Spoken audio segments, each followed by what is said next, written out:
should now be in the last few hours of his 14-hour flight back to Rome after concluding a 5-day pastoral and state visit to the Philippines. The Philippine Airlines Shepherd 1 flight bearing the 78-year-old pontiff left Manila for the Italian capital a few minutes past 10 o'clock this morning. Government and church officials led by President Aquino and Manila Archbishop Luis Antonio Cardinal Tagle saw Pope Francis at the Villamor Air Base. Rocky Ignacio reports.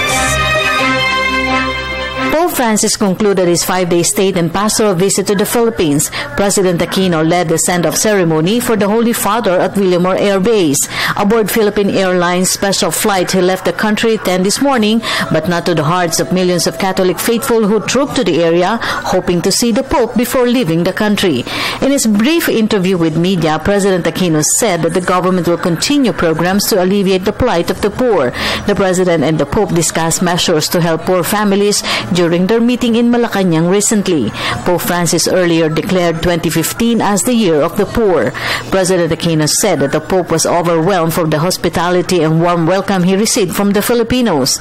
The President said that the government will do a post-assessment on the papal visit security preparations to determine which measures must be fine-tuned for the country's hosting of APEC Summit of 21 world leaders in November this year. Meanwhile, the Church thanked the public and the government for the safe and successful visit of Pope Francis.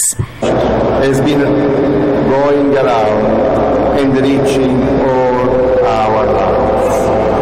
With this in my mouth, in my heart, I say this big thanks, and I'll see you again.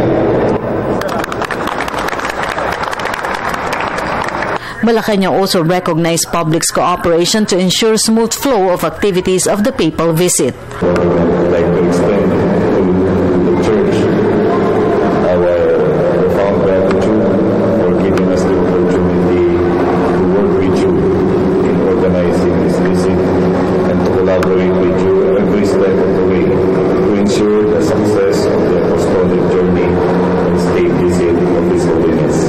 Maraming salamat.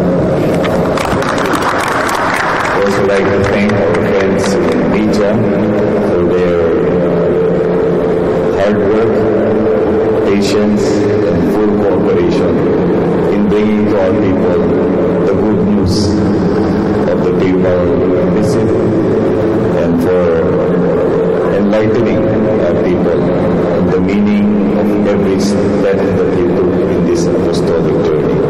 Manila Archbishop Luis Cardinal Tagle meanwhile urged Catholic faithful to reflect the good messages of the Holy Father, particularly in helping unfortunate people. He also thanked law enforcers for protecting Pope Francis during his stay in the country. Spend time reflecting on it, the spiritual message, and also the missionary message, the centrality of loving the poor, the centrality of appreciating children who are helpless. No? Every child should be cherished, should be welcomed. The streets are not for the children.